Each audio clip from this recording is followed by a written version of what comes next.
France Maghreb 2.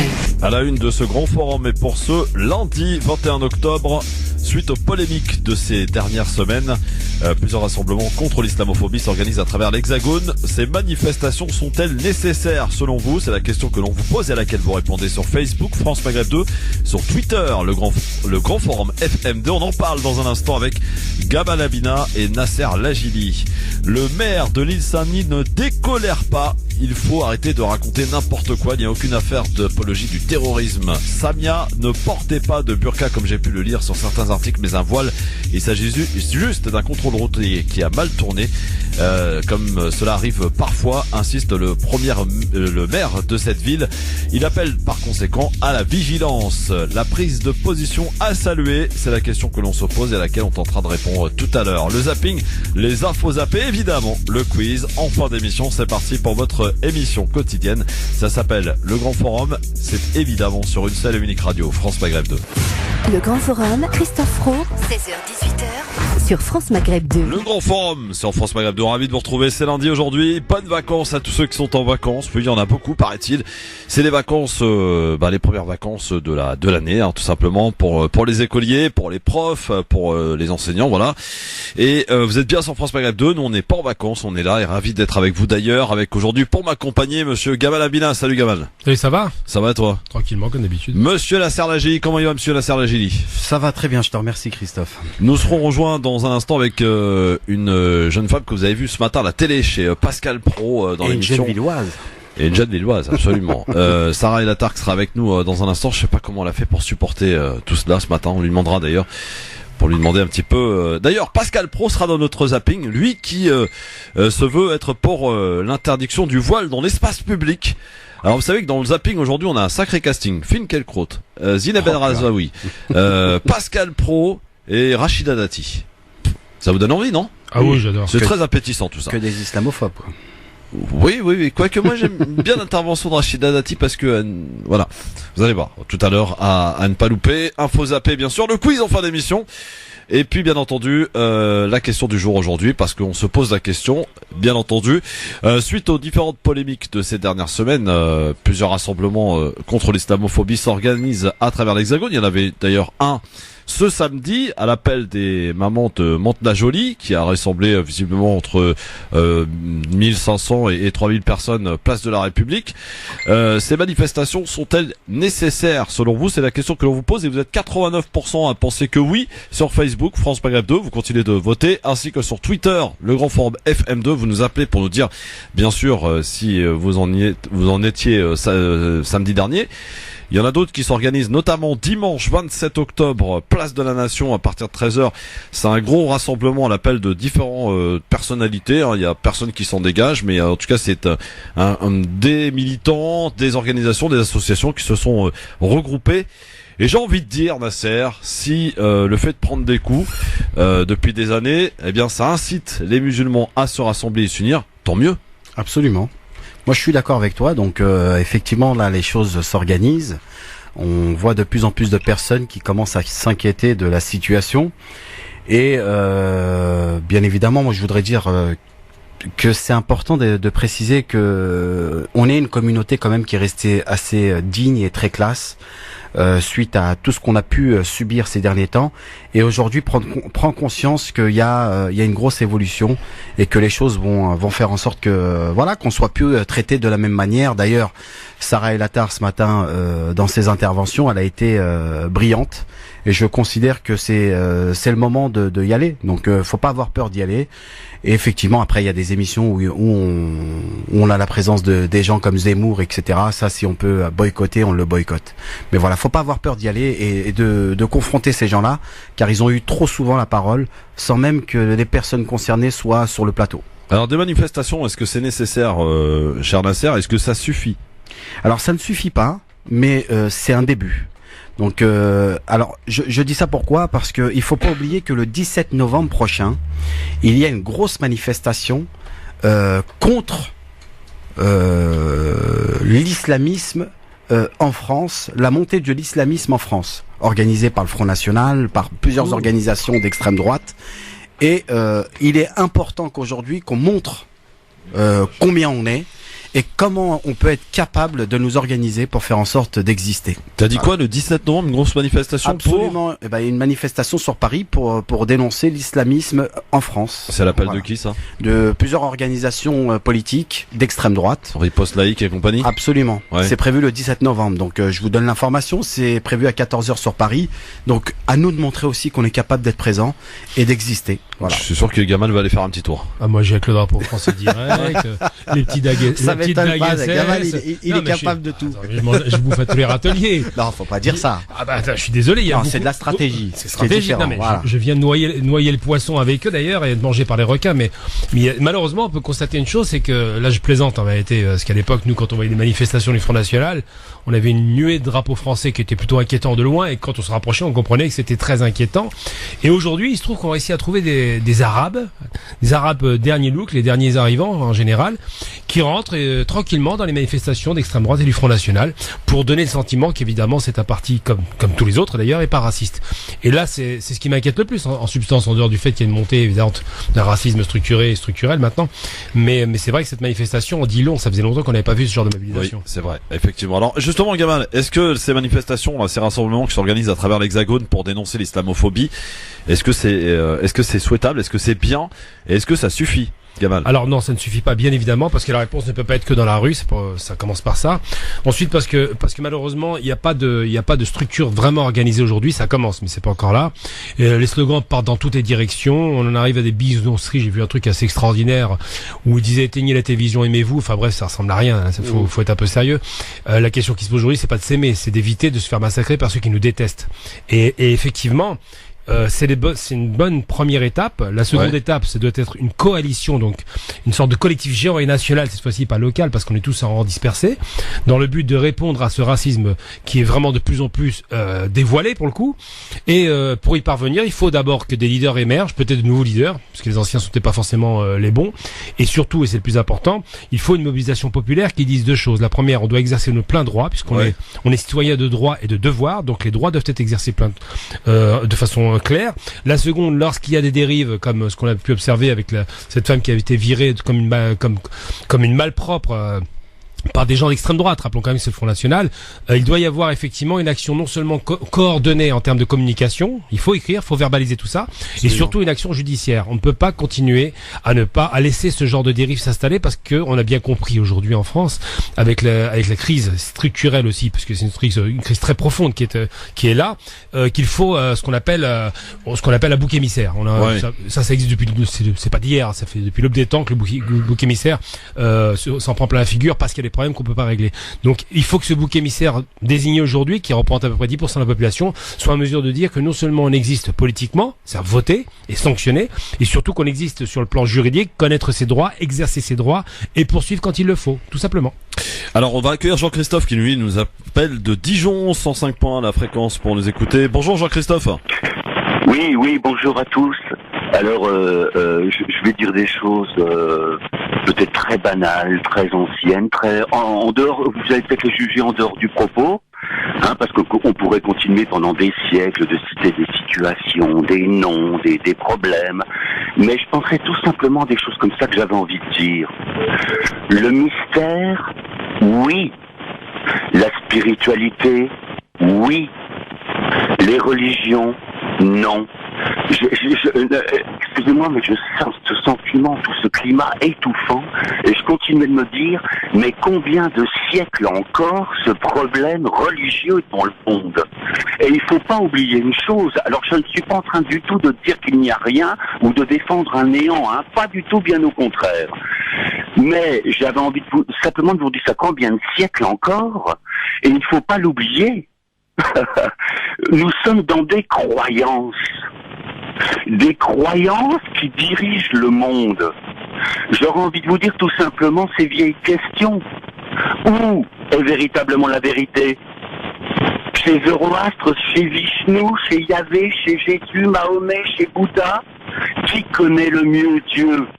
Les évangélistes, les pentecôtistes, les chiites, les sunnites, les orthodoxes? Ah, écoutez, il y a un moment, ça ressemble à du délire et de l'aliénation.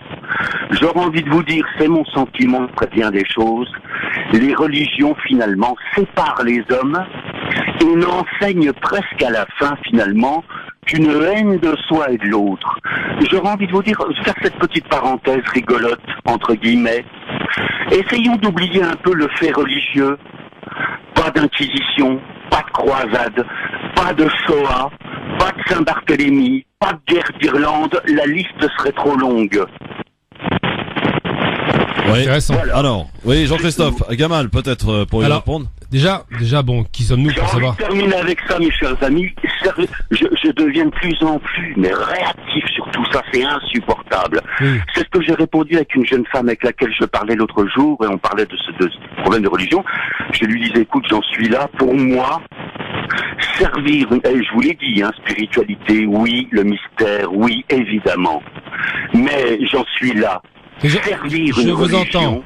Je vous entends. c'est obéir à une police de l'âme, à une police de l'existence qui ne peut générer que tous ces problèmes dans le monde.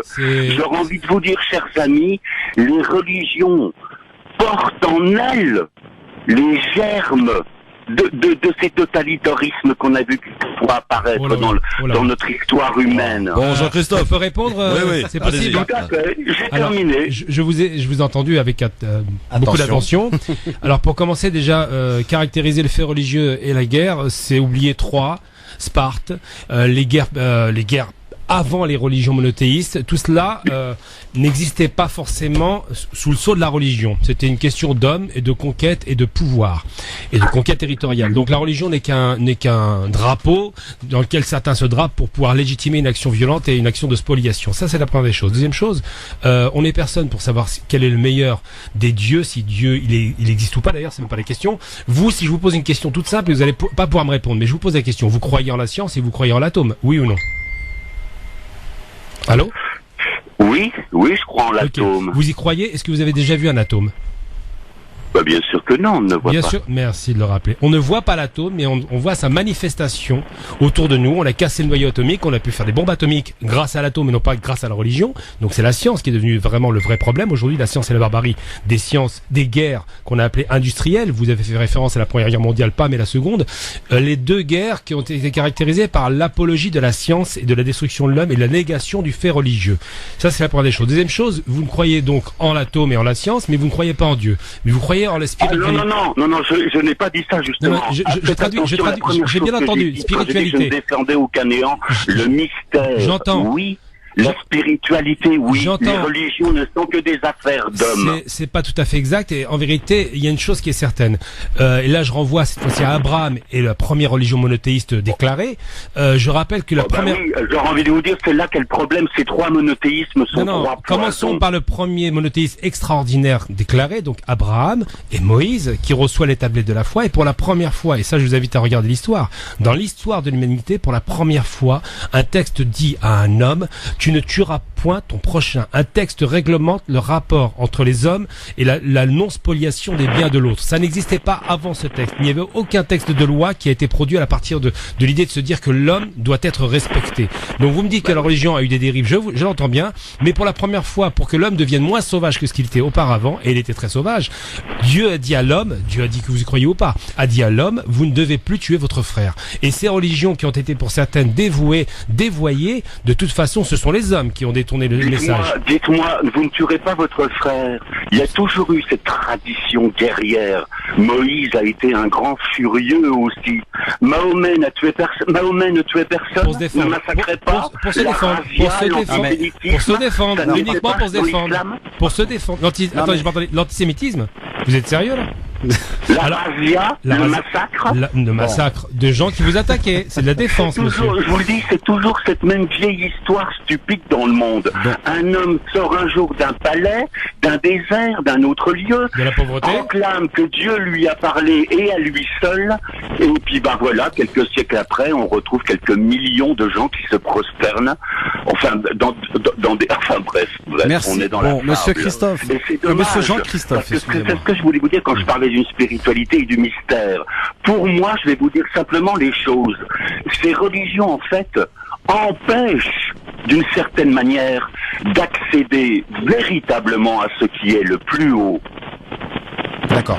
Bon, Jean-Christophe. Merci moi, Jean-Christophe. Oui. Je voudrais juste intervenir en disant que bon, je C'est suis... son avis, hein, d'abord. Oui, bien Il a sûr. le droit. Et Il a le droit, il faut attendez. respecter. Ah D'ailleurs, oui, je absolument. trouve que Ça devient irrespirable, les amis. Vous le savez, je vous écoute très souvent. Mais qu'est-ce qui est respirable, Je vous l'ai Jean-Christophe? déjà dit, Pardon. je vous félicite, vous faites partie des derniers lieux dans ce pauvre pays où on peut entendre de temps en temps quelques phrases qui tiennent debout. Bon, Mais écoutez, c'est sympa. ça devient Merci. irrespirable. Vous vous Merci. rendez compte? Alors, par C'est contre- l'utilisation qui en a faite, j'en suis bien conscient. Attendez, je ne Monsieur- défends pas la France, je n'ai pas de patrie, pas de pays, et cette Europe me dégoûte. Non, mais Me monsieur Jean-Christophe. Mais ça n'arrête pas. Monsieur Tous Jean-Christophe, les jours, est-ce qu'on si peut en c'est placer pas le une? Non, non, t'as pas- c'est tu la peux pas. Tchador. Si c'est pas le Tchador, ça n'arrête pas, quoi. Merci Oui. Monsieur Jean-Christophe. Nasser. Je voudrais juste intervenir en disant que moi personnellement je ne suis pas théologien et je pense que je ne suis pas habilité pour vous répondre, pour éviter toute ambiguïté. Les théologiens ont été les premiers grands tricheurs. Oui, bon après ça c'est votre point de vue. Ça c'est votre point de Il les vue. aime pas, les Mais religions. par hein, contre, Jean-Christophe. oui, non mais c'est ça. Mais le problème c'est qu'il y a un manque de tolérance dans ce que j'ai pu entendre. Je suis désolé de vous dire ça, Monsieur Jean-Christophe. Mais laissez-moi juste terminer, s'il vous plaît. Je vous ai écouté attentivement. C'est tout à l'heure qui est mon sentiment. Les religions, par Monsieur essence, Jean-Christophe. ne peuvent que séparer les hommes. Où vous voulez trouver de la tolérance là-dedans? Bon, Monsieur Jean-Christophe, je vous ai écouté et j'ai été attentif à vos propos. Donc, s'il vous plaît, si c'est Excusez-moi. possible, si Ce c'est sont des possible de sujets qui m'écouter. comptent tellement pour moi et qui continuent, et que je continue de fouiller très humblement. Bon. Et qui tiennent le monde. Je voudrais depuis tout si longtemps. simplement vous dire que moi je veux juste regarder le droit dans ce pays. En 1900, la loi 1905 nous autorise de pratiquer chacun sa religion, mais qu'il n'y ait pas qu'il y ait une séparation entre l'État et les religions. Aujourd'hui, on a fait toute une polémique sur des femmes voilées. Et le débat est là. Si aujourd'hui vous constatez qu'il y a des musulmans, on est 6 millions de musulmans en France. Et dans les 6 millions de musulmans, on préfère donner de l'audimat, comme elle l'a bien précisé d'ailleurs une Sarah El Attar qui est passée chez Pascal Pro, où elle disait tout simplement que un tiers de la population française sont, on va dire, musulmans, si j'ai bien compris. C'est ça. Ouais. Non, il y a 6 millions de musulmans sur 61 millions de Français. Ouais. Donc, Ouais. c'est à peu près un tiers. Non, 10%. 10%. Ouais. Ce qui, aujourd'hui, quand on regarde les médias, on ne parle que de l'islam et des musulmans. Ouais. Et quand on constate qui fait du mal, quand on parle d'islamisme, c'est une minorité. Et vous en avez fait une majorité, et vous vous attaquez à des gens dans lesquels on entend très peu, parce que tout simplement, ils sont dans leur pratique religieuse et qui restent totalement personnels, et les médias fait en sorte de les détester et de les dégager du monde politique, du monde de la France. Je peux rajouter quelque chose, Jean-Christophe? J'entends bien et je respecte votre avis parce que voilà, il y en a aussi beaucoup qui ne supportent pas tout ce qui est religion, etc. Moi, je vous invite juste à penser à une petite chose par rapport à ce que vous avez évoqué. Il y a effectivement les hommes qui, de par leur mauvais comportement, justement, font passer la religion comme étant ce qu'elle n'est pas. Mais il y a surtout les textes, et les textes sont clairs. Et dans le Coran, vous savez, la première des choses, c'est Iqra. Attendez, Jean-Christophe, c'est quand tu sauveras un homme, tu sauveras l'humanité. Voilà. Doctrinement depuis des siècles. Non mais Ces textes ne sont pas clairs. ah si, ils sont clairs. Justement, il Non, suffit. non. Jean-Christophe, Ils sont pas Donc clairs. on refait du... La preuve, il suffit de regarder encore aujourd'hui dans quel état est le monde sur ces Jean-Christophe, sujets. c'est les hommes, c'est pas les Ces textes. ne sont pas clairs. Jean-Christophe, il y a une phrase qui est claire. En tout cas, quand tu sauves un homme, tu sauves l'humanité. Ça, il y a pas Absolument. plus clair que ça. Voilà. Merci Jean-Christophe. En tout cas, je pense Merci. qu'on n'arrivera pas à tomber d'accord. Mais c'était intéressant. c'était intéressant. Et merci. À très bientôt, Jean-Christophe. Merci à vous, merci à vous. Et vous voyez, il y a France Maghreb 2 quand même. On a cette possibilité aussi de Bien s'exprimer. sûr, bien sûr. Hein C'est ce qui fait la C'est richesse ce qui fait la richesse de cette émission et une des dernières émissions, n'ayons pas peur de le dire, où la liberté s'exerce quand Absolument. elle est bien gérée, évidemment. Absolument. Voilà. Monji de Marseille, salut Monji. Salut Christophe. Bonjour Gamal et l'autre l'ami. Nasser. Il s'appelle Nasser Monji. Le victorieux. Nasser. Oui. Enchanté, monsieur. Voilà. Juste pour faire un petit aparté sur ce que disait le monsieur tout à l'heure. De grâce, évitons de parler de théologie, on parle de citoyenneté. Parce Bien sûr, je suis d'accord. Exact, ouais. Je te rejoins complètement. Absolument. J'ai jamais vu personne discuter les textes du judaïsme, ou les textes du bouddhisme, ou les textes du christianisme. On a toujours un Robert qui vient avec un verre de vin à la main et 3 grammes, il lit une phrase en français et il croit expliquer le Coran que des scientifiques depuis des années ils font que ça et en langue arabe ils n'arrivent pas à se mettre d'accord sur les textes. Voilà. Moi personnellement je parle jamais avec ces gens-là de la question de la théologie. Je suis pas théologien. Mais absolument. Ils n'ont pas à se mêler Moi, dans pas la maîtrise. pratique. Absolument. Voilà. On a qu'une maîtrise. Bon. Vous parlez de voilà. Autre chose, Pour dire, mon Dieu. pour la manifestation. Alors vous avez une date. En fait, la CRI elle a fait un appel. On était, je crois, les premiers, mais c'est pas bien grave. Moi, je trouve que on est très timoré. On veut manifester, mais on a peur. La CRI a fait un appel pour aller interpeller les autorités, c'est-à-dire des rassemblements à Paris devant le ministère de l'Éducation nationale et dans les régions devant les rectorats. Tout simplement pour la simple et bonne raison, Monsieur Blanquer demandait la démission de Monsieur Blanquer parce qu'un ministre, soit il respecte la loi, soit il démissionne. Il ne respecte pas la loi. Bon, Il n'y a Manji, aucun souhait à question. formuler. Manji, question. Oui. Le 27 octobre, est-ce que le CRI se joint à l'appel? Le CRI se joindra à l'appel de Paris, mais le CRI organisera le 25, là où on va dire notre deux citadelles assez fortes à Perpignan et à Marseille. Ouais. On organisera des rassemblements devant les rectorats. Très bien, mais c'est parfait. Mais J'aurais aimé que l'appel il soit que les gens aillent devant le ministère, parce que lorsque par exemple les agriculteurs se manifestent, ils vont pas à la rue, ils vont devant le ministère ou devant la préfecture pour rappeler l'État à son droit. Et nous, on est un petit mourir, on va à la place de la République.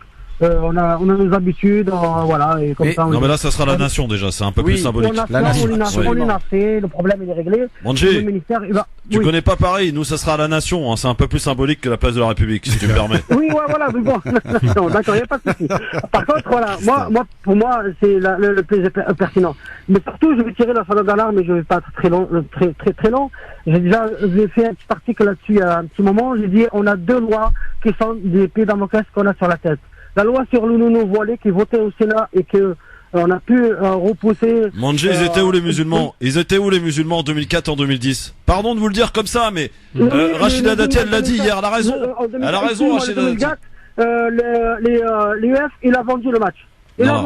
Manji, il le sait, personne n'en parle. Est-ce qu'on peut se parler franchement? Est-ce qu'on peut se parler franchement un peu? Aujourd'hui, Rachida Dati nous dit, on l'écoutera tout à l'heure dans le zapping, on nous dit en 2004, il y a une loi qui est passée pour le voile à l'école, d'accord? C'est passé tranquille. En 2010, le burqa, c'est passé tranquille. Elle est en train de vous dire, vous êtes des moutons, les gars. Je vous raconte l'histoire, si vous voulez, 2 secondes. L'UF, il a reçu Sarkozy, et ils ont fait un deal. On passe la loi de 2004. Vous aurez du cheptel qui viendra dans vos écoles privées, c'est tout. C'est la gestion mercantile de l'islam, ce qu'il a dénoncé hier d'ailleurs sur vos antennes. Exactement, c'est le problème de l'hégémonie, c'est le problème de mon frère, t'inquiète pas, donne-moi ton pognon, je vais te défendre. Il faut arrêter avec ça. Et il faut arrêter de déléguer le combat. La CRI n'est pas là pour substituer aux musulmans. Nous, on lance des campagnes, on lance du travail, et à tout le monde de se saisir de la question et de la défendre. Bon. Manji, mon frère, donne-moi ton pognon et je vais te défendre, ça marche pas. Merci Manji. Il faut qu'on y aille parce que j'ai la pub, moi j'ai de l'argent à faire rentrer, mon vieux. Non, c'est pour la bonne cause, y a pas de problème. En tout cas, tu passeras le bonjour à Abdelaziz. Pardon? Oui. Tu passeras le bonjour à Abdelaziz Chambi, voilà. Ça sera fait. Voilà. Merci beaucoup. La grande gueule du CRI. Je vous rappelle demain parce que y a pas de problème. Que j'ai pas dit, je dirai demain, Il n'y a pas de souci, à bientôt. Salut Abdelaziz. Au plaisir, Abdelaziz. Pas Abdelaziz, pardon, Manji. 01 40 33 tu m'as troublé. 9000. Manifestation, est-ce que c'est utile? Est-ce que ça suffit? 01 40 33 9000. Vous votez France Maghreb 2 sur Facebook, Twitter, le grand forum FM2. Sarah El Attar arrive dans un instant sur France Maghreb 2. Ce sera beaucoup plus calme que ce matin, en tout cas. À tout de suite. Le grand forum, merci d'être avec nous. Ici, on parle vrai, on parle au peuple, avec le peuple, sur France Maghreb 2 dans cette émission de 16h à 18h. Et jamais sans le peuple. Et jamais sans le peuple, évidemment. À l'image de Naïm qui est avec nous, il nous appelle de Beson en région parisienne. Bonjour Naïm. Naïm. Il s'est barré Naïm. Voilà. Qui nous rappelle. Qui nous rappelle évidemment. 01 40 33 9000. On parle évidemment de ces différentes marches qui s'organisent. Plutôt rassemblement parce que il nous rappelle, je pense. Eh bien vous pouvez donc bien entendu voter sur Facebook France Maghreb 2, Twitter, le grand forum FM2. Est-ce que ces rassemblements sont-ils nécessaires? Est-ce qu'ils sont utiles? Est-ce qu'ils servent à quelque chose? Vous nous appelez pour nous dire au 01 40 33 9000. Vous votez aussi sur Facebook. 89% à penser que oui, 11% donc non. Vous continuez sur Twitter également, le grand forum FM2. Allô, bonjour, Naïm. Oui, allô, bonjour. Naïm de Beson. Allô? Oui, on vous écoute, allô. Naïm. Non, je suis pas naïf, vous êtes trompé, c'est Samir. Ah, bonjour Samir. Bah écoute, c'est un autre. Bonjour. Bonjour Samir. Ouais, Christophe, moi je vous appelle juste pour vous dire juste, bon, je voudrais vous parler de Maravibia, la fermeture de Maravibia. Oui. Bon, je voudrais savoir juste si vous avez parlé de cette chaîne qui était fermée par l'ancienne. Elle a été l'ancienne rouverte, mafieuse. Samir. Elle a été rouverte, oui. Oui, elle n'est pas encore été ouverte. Si, elle a été réouverte, mais elle a changé de nom, tout simplement. Elle s'appelle Ils ont- Hirak. Oui, Hirak. ouais, mais. Ils sont associés Mais avec voilà. Hirak TV, Oui. en fait. Mais il va falloir qu'on parle de cette affaire. Comment que ça se fait, ces gens-là, ils veulent pas nous lâcher, ils veulent pas nous divorcer. Je sais pas, mon ami, moi. Gamal, fais quelque chose. Sur Aide-moi. quoi? Ah, tu connais bien le dossier, Bah, tu Gamal. connais bien le dossier, là. Il nous parle de Marabia TV, là, qui a été fermé. Pourquoi il est pour ou contre? C'est la question. Samir, t'es pour ou t'es contre, Samir? Non, mais non, je ne veux pas créer cette femme. Non, je suis contre. C'est une chaîne algérienne, de peuple algérien. Moi, je parle de ces gens-là qui sont mariés avec nous, qui veulent nous divorcer. On ne veut plus d'eux. Ça y est, divorce, au revoir. L'État algérien? Non, les Français, là, l'armée française, pas les Français, l'armée française, là. Il va falloir qu'elle nous Ça n'a rien divorce. à voir avec Marbella. Mais c'est quoi le rapport, Samir? Ben, c'est à quel satellite? C'est parti à nous. À Mais non, 90%, mais non, c'est parti à mais nous. Non, mon Samir, mais non, tu mais t'égares, non, là. mais Tu non. t'égares, mon Samir. Non, pas du Hein? tout. Non. Marbella, c'est pas une chaîne algérienne pour commencer. C'est une chaîne qui est basée à Londres. Absolument, c'est une chaîne Une chaîne qui est londonienne, basée à Londres. financée pour partie par le Qatar, Oui. enfin par le Qatar, Ouais. par quelqu'un qui vit au Qatar. Et c'est le une fils chaîne. Wassim Wassim Madani. Madani, Ouais. oui. Il y a lui puis d'autres qui financent. C'est une chaîne d'opposition effectivement au pouvoir algérien. Là-dessus, il n'y a pas de problème. C'est une chaîne qui donne beaucoup de débats. C'est intéressant dans la mesure où certains débats peuvent faire avancer effectivement la problématique en Algérie. Mais c'est surtout une chaîne qui est très populaire au Maghreb, pas seulement en Algérie, et qui dans le Hirak il y a beaucoup de panneaux qui ont été brandis en parlant de Marbella. Donc si Marbella aujourd'hui il s'appelle Hirak TV, c'est pas par hasard. Et je pense qu'au-delà même de la volonté de la fermer une chaîne à l'étranger, c'est compliqué. Je pense qu'il y a aussi les problématiques financières qui interviennent parce que ça coûte cher de financer une chaîne. Tu veux dire que l'Algérie a coupé les... Pas nécessairement. ressources? Non, pas nécessairement. Ça peut être interne. Hein. Il peut y avoir beaucoup de choses. Parce que le Marbella, elle se réoriente un petit peu politiquement et c'est très bien. Mais le problème, c'est que une chaîne, ça coûte cher, tout simplement. C'est que ça rapporte pas d'argent, ça coûte de l'argent. Bah, peut-être que les financeurs, ils sont moins motivés pour financer, tout simplement. Voilà, Samir. Bon, t'inquiète pas. C'est pas que, moi je voudrais juste, c'est pas que les chers vont être comme ça. C'est pas qu'ils ont mis beaucoup d'argent, ces mafieux algériens, ces généraux-là qui veulent rester au pouvoir, qui veulent pas lâcher le pouvoir, qui veulent pas donner le pouvoir au peuple. Ah, nous, on en a marre. Comme vous le savez, on s'est fait insulter ici, on s'est fait insulter là-bas. Nous, il va falloir qu'on rentre chez nous maintenant. Il va falloir que ces gens-là, ils nous font la paix, qu'ils partent. Ces Français-là, ils nous divorcent, ça y est, c'est la dépendance au 62. Là, on a su qu'il n'y avait pas de la dépendance au 62. Il n'y a rien. Bon. Il n'y avait pas ni la dépendance, ni rien du tout. Bon, Ces gens-là- merci Samir, parce qu'on parle pas de ce sujet aujourd'hui, on t'a fait un peu de hors sujet, mais bon, t'as pu le faire en tout cas tranquillement. 01 40 33 Ça peut détendre 9000. l'atmosphère. Bah oui, non mais tranquille, il a le droit en même temps. Voilà. Bon, qu'est-ce qu'on va faire? Ben en attendant que Sarah arrive, on va tiens. Elle va pas tarder. Le zapping. Si on prend 100 millions d'Africains, d'un remplacement de population. Parce que les mots bamboula, d'accord, ça développe. Maintenant, moi, très franchement, je vois un barbu Angela La Barret. réimmigration, c'est le départ des immigrés. Réellement le déradicaliser, est-ce que c'est Donner une possible? bonne dose de cheval. Si la connerie se mesurait, il servirait de maître étalon. Alors là, j'ai du très lourd quand même. J'ai un sacré plateau dans le zapping aujourd'hui. En commençant, Zineb El Razaoui, qui s'est exprimé sur la femme qui a été prise à partie, vous savez, dans le conseil de Bourgogne. Écoutez ce qu'elle dit, Madame Zineb El Razaoui. Sur la question de Monia, de Monia, donc quand on nous dit on fait pleurer l'enfant devant sa mère, mais moi j'ai envie d'inverser les choses. Cette femme préfère faire pleurer son enfant qu'enlever son voile. Encore une fois, voilà, elle-même, parce qu'on dit non, mais alors je voudrais pouvoir continuer. Elle-même, elle préfère faire pleurer son enfant plutôt que d'enlever son voile. Garder son voile est plus important pour elle que les larmes de son enfant. Quand vous faites ce comparatif avec Charlie, quand vous dites avant on avait les je suis Charlie, je suis pas Charlie, maintenant on a les gens pour ou contre, c'était pas du tout. D'abord, je tiens à dire qu'il y a eu des morts à Charlie. Là, il n'y a pas eu de sang, il n'y a rien eu du tout. Il y a eu quelques larmes d'un enfant et rien de grave. Non, voilà. Elle est un symbole. Elle est un symbole pour ceux qui cherchent à se raccrocher à des symboles victimaires creux, qui sont des symboles qui ne disent pas leur nom.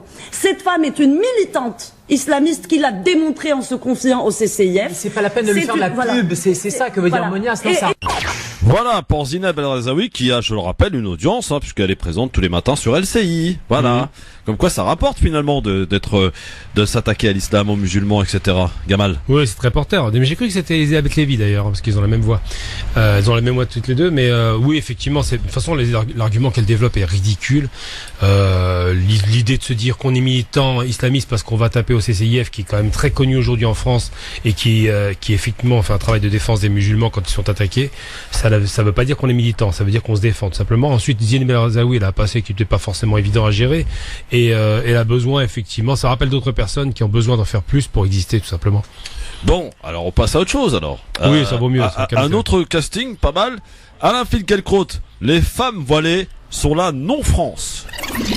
La non-France peut avoir une place en France, mais dans une certaine mesure. La non-France. Et en plus, le hijab, ce n'est pas la France. Cette femme recouverte d'un hijab, c'est pas n'importe quel voile en plus, un voile noir, qui entourait toute sa tête, n'avait pas sa place au Conseil régional, or elle avait sa place.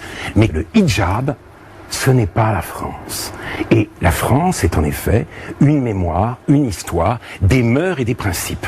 Et un certain rapport et une population. Oui, et c'est un certain rapport aux femmes. Et elle est française, qui n'est pas négociable. Alors bien sûr, la non-France peut avoir une place en France, mais dans une certaine mesure. La non-France. Et en plus, il est normal de dire que notre société, la France, pour ce qu'elle représente, y est hostile, et c'est une invitation faite aux musulmans de s'interroger sur ce qu'est en islam le rapport à la femme. Si précisément l'oppression, la relégation, la sujétion des femmes et du désir féminin n'est pas pour quelque chose dans la violence des sociétés islamiques. Voilà une question qu'il faudrait poser, et je pense que tout ce qui peut entraîner les musulmans eux-mêmes à s'interroger sur ce rapport est bon. Le voile est parfois un choix aussi. Oui, bien sûr qu'il est un choix. Il est un Mais choix. fait de vous quelqu'un qui fait partie de la non-France. Il vous exclut de la société française à laquelle vous pensez appartenir. Je dis,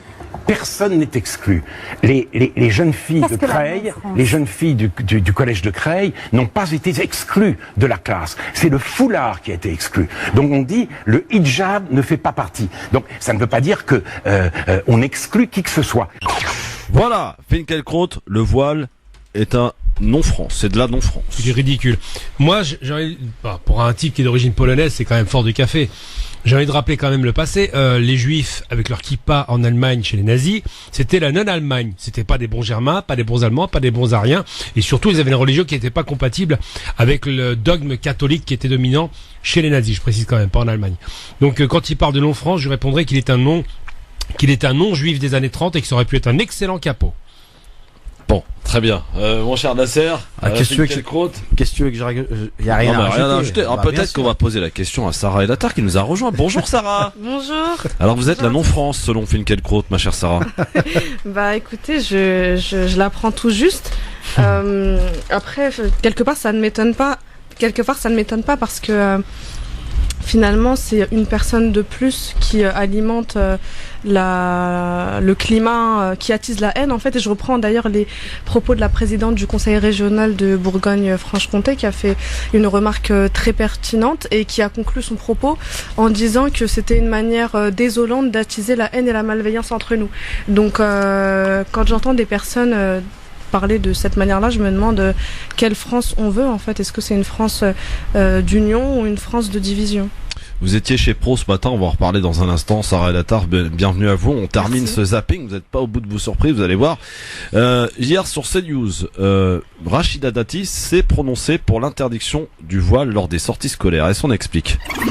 Moi j'étais un peu choquée, surprise et choquée par les propos du Premier ministre. Quand il dit à l'Assemblée nationale, non finalement on fera rien, faut continuer comme ça, c'est très bien comme ça. Mais demain, attendez, la tension qui existe aujourd'hui, elles existent, les tensions dans les établissements scolaires. Donc on légifère. Qu'est-ce qu'il faut faire ? Donc on légifère. Oui, mais attendez. Donc il y a des tensions dans les établissements scolaires. La tension qui est entre les enseignants et les chefs d'établissement, ça va se transformer comment, Monsieur Florent? Vous savez quoi? C'est qu'à un moment donné, vous allez avoir des affrontements de parents. Parce qu'il y a des parents qui vont dire, moi je veux pas que mon enfant aille avec une femme voilée. L'autre il va dire, bah oui, mais moi mon enfant. Alors vous avez posé le constat et vos craintes. Moi Quelle politique publique? Je considère que les sorties scolaires ça participe de l'activité scolaire. Donc, parallélisme des formes, c'est interdit à l'école, c'est interdit dans le cadre des sorties scolaires. Il faut être clair. Puis, je veux vous dire, certains disent, oh là là, ça va stigmatiser. Mais est-ce que les Français de confession musulmane ont contesté la loi de 2004? Non. Est-ce qu'ils ont contesté la loi de 2010? Non. Et ben, ils ne contesteront pas plus celle qui arrivera. Voilà, Rachida Dati, qui s'est exprimée hier sur CNews, Gamal. Comment on peut qualifier Rachida Dati d'outil? Je sais pas. Franchement, c'est tellement ridicule. C'est quand même la marionnette de Sarkozy qui était drapée dans son rôle pas de juriste puisqu'elle était magistrate. On peut prendre la dernière partie de sa phrase quand elle dit en 2004 les musulmans ne se sont pas opposés à la loi. Il faut être très clair. C'est ce qu'elle dit, ils ne sont pas opposés parce qu'ils n'avaient pas les moyens. C'est pas elle dit ils ne sont pas opposés parce qu'ils ne le voulaient pas. Cette loi a été évidemment combattue, mais on était sous Sarkozy, je le rappelle quand même. Et surtout, ça me fait rigoler quand on voit que des oukas tombent comme ça de l'État. Et que de plus en plus ils resserrent leur étau sur la population qu'ils n'aiment pas, à savoir les étrangers, parce qu'on parle bien, quand on parle des musulmans, la non-France dont Finkielkraut parle, c'est les étrangers. Donc effectivement, la problématique qui se pose dans un pays en crise, c'est qu'il y a trop d'étrangers aujourd'hui, qu'il faudrait s'en débarrasser, et le seul moyen pour ne pas dire que c'est les étrangers, c'est dire que c'est les musulmans, c'est tout. Voilà, alors, ma chère Sarah, vous étiez donc ce matin chez Pascal Praud. Eh bien voici que Pascal Praud, vous le saviez peut-être pas, s'est prononcé quand même pour l'interdiction du voile dans l'espace public. Il l'a dit clairement, ce monsieur, qui ne fait plus du journalisme et de la propagandiste tous les jours sur CNews. Écoutez cet extrait de Pascal Praud.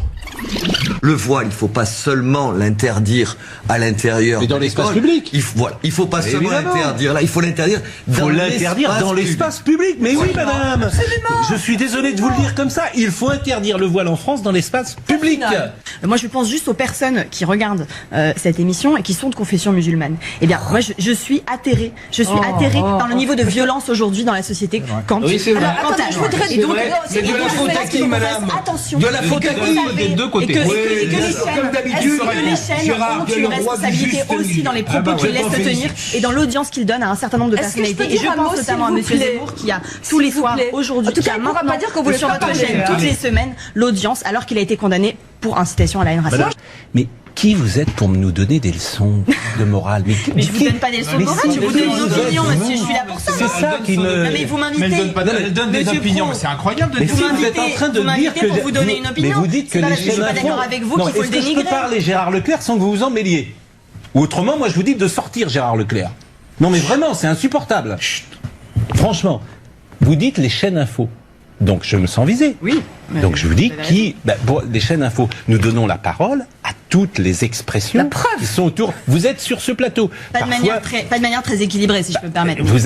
Je parlais pas de votre émission d'ailleurs, monsieur. Madame, je parlais. Non mais est-ce que vous faites comme si vous n'avez pas compris ce que je disais. Donc, je parlais de l'émission qui a été donnée à monsieur Zemmour, condamné pour incitation à la haine raciale, et qui s'est encore illustré d'ailleurs avant ça par des propos homophobes sur votre chaîne. Monsieur Bolloré et les actionnaires de Monsieur Bolloré, il donne la parole tous les soirs. Font des choix politiques. Voilà. Et c'est un choix politique de donner aujourd'hui une telle audience à un personnage condamné par la justice française pour incitation à la haine raciale. C'est simplement ce que je dis. Madame Simani, et c'est pour ça que dans le groupe Cadel+, vous avez toutes les sensibilités qui peuvent être représentées et que tous les soirs à 20h, il y a une émission qui s'appelle Clic, qui est présentée par Mouloud Achour et qui a à côté de lui un homme que j'ai eu ici pendant 1 an qui s'appelle Clément Viktorovitch. Et à quel moment Mouloud Achour a-t-il été condamné par la justice?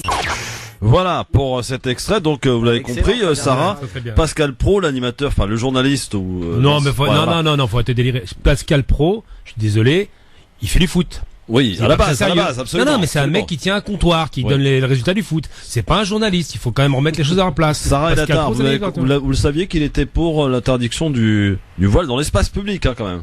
Bah oui, après, moi, ce qui me dérange, c'est pas qu'il qu'il soit pour ou qu'il soit contre, mais comme j'ai dit dans l'émission, ce qui m'inquiète, c'est que aujourd'hui, plusieurs épisodes montrent que beaucoup de personnes placent leurs croyances et leurs convictions au-dessus de la loi.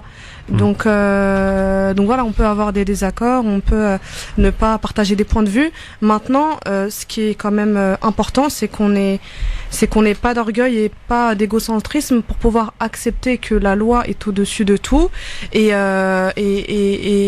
voilà. Et enfin, moi, ce qui me choque en fait, c'est notamment dans l'affaire de la polémique au sein du conseil régional, c'est qu'une personne dont je ne citerai pas le nom parce que j'ai pas envie de lui donner cet honneur, mais c'est qu'une personne ait pu positionner ses opinions personnelles, aussi discutables qu'elles soient, au-dessus de la loi.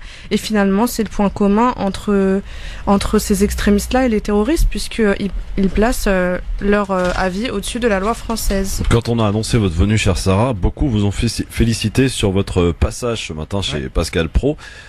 Pourquoi avoir accepté sans avoir rien dit à personne d'ailleurs? Il paraît que votre entourage n'était même pas au courant. Effectivement, j'ai rien dit à personne. En fait, c'était une première pour moi. Je savais pas du tout comment ça allait se passer. Donc, je savais que beaucoup de personnes allaient suivre. Je me suis dit que ça servait pas forcément à quelque chose de prévenir puisque tout le monde allait le découvrir. Et pourquoi j'ai accepté? Tout simplement parce que j'en avais assez d'entendre des personnes parler à ma place, en tout cas, parce que je sais que des personnes se sont identifiées à moi et tant mieux. Mais en tout cas, en allant sur ce plateau, je ne prétendais représenter personne, si ce n'est moi-même déjà. Et j'ai accepté parce que je voulais rétablir les choses et je voulais une bonne fois pour toutes pouvoir m'exprimer en mon nom sans qu'on véhicule des idées reçues et des a priori à mon sujet. Il a quand même trouvé, Pascal Praud, qu'elle était brillante, Gamal, ce matin, Sarah. C'est pas difficile de briller devant Pascal Praud, faut être très clair. Mais non mais moi merci pour Sarah aussi. Mais au-delà du fait qu'elle ait des qualités, j'ai pas vu l'émission malheureusement. Mais même j'ai envie de dire même un poulpe il brille devant Pascal Praud. Les arguments sont les arguments de pilier de comptoir, encore une fois je le répète. En plus il a quand même des signes extérieurs d'islamité, je crois qu'il a une petite barbe, il me semble. Ouais. Mais il faut être très clair. On va le signaler, on va le signaler. Ouais, il faut le signaler immédiatement. Signalons notre Pascal. Ouais, c'est chaud quoi. Bon, ceci étant, Sarah, en tout cas c'est très bien parce que Sarah El Attar, vous êtes ingénieure, hein, c'est ça? Oui, de formation. De formation, oui, et vous êtes Gennevilloise. Gennevilloise. Ouais, absolument. Donc une future actrice pour Nasser Najili. Ça, c'est autre chose. J'ai une question subsidiaire qui va être méchante. Ingénieur de formation, ça veut dire que vous êtes ingénieur ou juste de formation? Non, ça veut dire que, en fait, quand je dis ingénieur de formation, c'est que j'ai un diplôme d'ingénieur, j'ai exercé en tant qu'ingénieur, mais ensuite, je me suis reconverti. Ah, c'est bien, voilà, super. Voilà. Ah, reconverti, très bien. Fatima est avec nous, 01 40 33 9000. Fatima, vous avez regardé Sarah ce matin? Tout d'abord, moi je n'ai pas la télé. Il y a bien longtemps que je l'ai mis sur le trottoir, mais j'ai regardé sur une partie de sur Internet.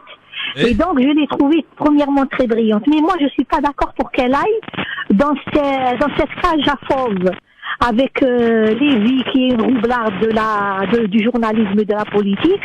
Moi, je pense qu'il faut se réveiller. Et qu'il faut faire des grandes manifestations. Parce que le pouvoir, les politiques, ça les arrange qu'il y a toute cette polémique. Parce que ça cache les retraites, les machins. Donc ça couvre un peu tout ça. C'est vrai qu'ils ont plus rien à dire à part le voile et les musulmans, si ce n'est que de présenter la météo en nous disant que le ciel est voilé, quoi. Il faut parce que ces 4 matins, on va nous dire il faut aller à la mairie changer votre nom, hein. Votre prénom ou votre nom, ou je sais pas moi. Parce qu'il y a tous les jours, ça monte par degrés, vous voyez? Ouais. Merci Fatima, 01 40 33 9000. Sarah, que ressentez-vous très sincèrement, Sarah, puisqu'on parle de vous? On fait de la radio, vous portez le foulard, Sarah El Attar. Comment ressentez-vous justement toute cette agression, toute cette agressivité autour de ce bout de tissu, j'ai envie de dire, et de ce qu'il représente pour vous d'ailleurs?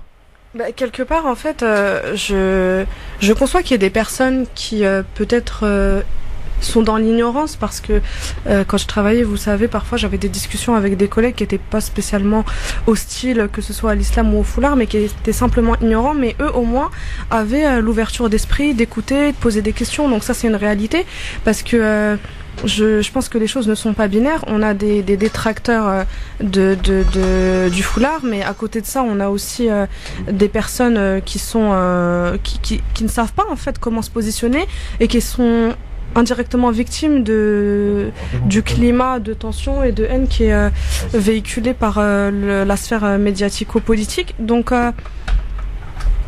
finalement, je pense qu'il faut repositionner et se poser la question qui sont, entre guillemets, les vrais coupables. Qui sont les vrais coupables Ça vient d'être dit. Je pense que la sphère médiatico-politique, je sais pas si c'est le seul coupable, mais en tout cas, elle a un grand rôle, parce que je veux pas être... voilà. Ouais. Mais je pense qu'elle a un grand rôle, et il y a des invités qui étaient avec moi ce matin qui ont souligné le fait...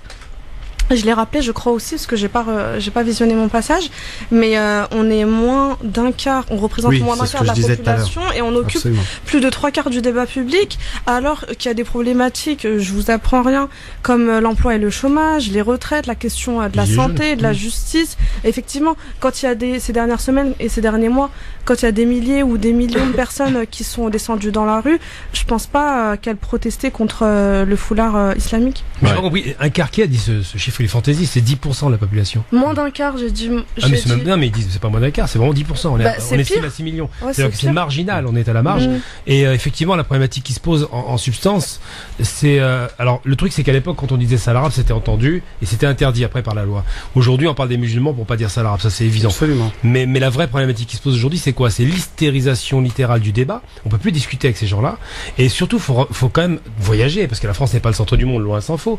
Et quand on voyage et qu'on va dans n'importe quel autre pays, c'est tellement périphérique que personne n'en parle. Ça n'intéresse personne, la question religieuse du voile ou de la barbe ou je ne sais quelle pigmentation. On se fout de notre gueule carrément à l'étranger. Ah mais comment? Non, on passe pour des dingues. Ouais. Le problème qui se pose aujourd'hui, c'est qu'en France, et c'est un truc, moi je suis catégorique, je suis contre la laïcité. Je vais pas me cacher dans mon petit doigt. T'es le seul avec qui j'ai eu un débat là-dessus. Ah oui, mais... où je me pose des questions. Pourquoi t'es contre la laïcité? Mais je suis catégorique. La laïcité, contrairement à l'idée reçue, c'est pas quelque chose qui a été fait pour nous rassembler. C'est Gamal Abina qui parle. Hein. Oui, mais attention. J'assume tout. Assume mon pote. Hein. Totalement. Non, mais est-ce que c'est pas la vision Non, c'est pas la vision. Je suis contre. Je vais expliquer en 2 secondes. Oui, non, mais lui, c'est un radical. Lui. Non, mais je suis radical. T'inquiète pas, ça va apprendre à le connaître. Ça. Sans la laïcité, on était peinard, comme en Angleterre, comme en Allemagne, comme dans tous les pays civilisés. Avec la laïcité qui est arrivée plus de 115 ans après la Révolution, je le rappelle quand même. Hein, donc c'est pas du tout constitutionnel au départ. Hein, c'est un ajout. Quand c'est arrivé après, la laïcité est arrivée pour séparer, non pas pour unir les gens, mais séparer. Séparer quoi? L'Église et l'État. Et quand on a commencé par séparer une partie des croyants et de ceux qui sont pas forcément croyants ou qui sont pas forcément à l'Église, on a commencé à faire une division en France. Et aujourd'hui, on cherche à nouveau après. Alors, il faut savoir que dans les années 80, il y avait déjà eu des embrouilles avec la laïcité par rapport aux écoles. La fameuse histoire des écoles privées qu'on ne voulait pas financer. C'est Mitterrand qui était à l'origine de ça. C'est toujours la gauche qui était à l'origine de la pagaille, d'ailleurs, je le rappelle. Et aujourd'hui, à nouveau, on se retrouve avec cette question de laïcité, cette fois-ci en pleine période de crise profonde, 40 ans de crise quand même, et on est trop visible. C'est-à-dire que vous, en tant qu'ingénieur, vous posez problème. Comment un arabe ne vend pas son petit pain ou alors son petit hanout, c'est pas un petit commerçant, ça devient un ingénieur, il y a un problème. Et le saut qualitatif, c'est ça qui leur fait peur. Le saut qualitatif de parents qui ne savaient pas lire et écrire pour l'immense majorité d'entre nous, qui ne savaient même pas déchiffrer une lettre, rien, et des enfants qui sont devenus médecins, ingénieurs, avocats et qui ont investi toutes les sphères de la société, ça pose problème. Ossine est avec nous, nous appelle de Lyon. Bonjour Ossine. Ossine, qu'est-ce qui se passe dans mon standard là? Ossine. Bon, 01 40 33 9000, vous n'hésitez pas en tout cas à nous appeler. Sarah Letard est avec nous, on va continuer de discuter avec elle et pour débriefer un petit peu son passage ici au calme sur France Maghreb 2. 01 40 33 9000. Je vous poserai la question, Sarah, dans un instant. Il y a beaucoup de rassemblements qui s'organisent à travers toute l'Hexagone pour dénoncer justement le climat islamophobe qui règne. C'est peu de le dire. Est-ce que c'est une bonne chose? Est-ce que cela suffit-il? Est-ce qu'il faut en faire davantage? Et comment faire justement pour bien s'organiser? Sarah Letard va nous répondre dans un instant. Et vous, au 01 40 33 9000, vous êtes bien sur France Maghreb 2 dans le grand forum. Ici, on parle vraiment avec le peuple, vous l'avez compris. C'est la liberté d'expression qui s'opère au quotidien de 16h à 18h sur France Maghreb 2. France Maghreb 2, France Maghreb 2. C'est le grand forum, merci d'être avec nous avec Gamal Abina, avec Nasser Lajili et Sarah Letard qui est avec nous. Elle était sur le plateau de l'heure des pros ce matin sur CNews pour apporter un témoignage en tant que femme portant le foulard. Et peut-être Sarah en a marre qu'on parle d'elle à longueur de journée, à longueur de médias, à longueur d'émissions. Et ça fait quand même un petit moment que ça dure. Tout cela pour masquer peut-être quelques réels problèmes, des vrais problèmes que la France a. Et finalement, on vous utilise, Sarah, à travers de votre foulard que vous portez pour masquer et surtout pour jouer à un jeu qui peut être extrêmement dangereux, c'est de monter les Français les uns contre les autres. C'est un peu ce que vous ressentez, Sarah ? C'est ce que je disais tout à l'heure. En fait, malheureusement, il y a une disproportion entre le ratio que représentent les musulmans en France. Et donc, si on dit que les musulmans sont moins de 10%, imaginez le pourcentage infime que représentent les femmes qui portent le foulard, puisque dans les musulmans on a les femmes, et dans les femmes on a les femmes qui portent le foulard, donc c'est vraiment voilà. Et ce qui m'inquiète, c'est l'avenir de mon pays, parce que je m'en préoccupe quand même. Et quand je vois la croissance de certaines problématiques, notamment un sujet qui me tient vraiment à cœur, tout ce qui touche à l'enseignement et l'éducation. On a d'ailleurs le classement PISA qui va sortir en 2019, donc cette année, de l'OCDE. Et quand je vois qu'en 2012, la France est copée du 25e rang, et qu'en 2016, elle est copée du 26e, je suis pas très optimiste pour la suite. Donc c'est un exemple, mais il y a énormément de problématiques qui devraient passer en priorité. Samia nous appelle du Havre. Bonjour Samia. C'est Sarah, c'est pas Samia. Ah pardon. Comment est-ce que... Attendez, ça commence mal déjà. On va la refaire. On accueille tout de suite Sarah qui nous appelle du Havre. Bonjour Sarah.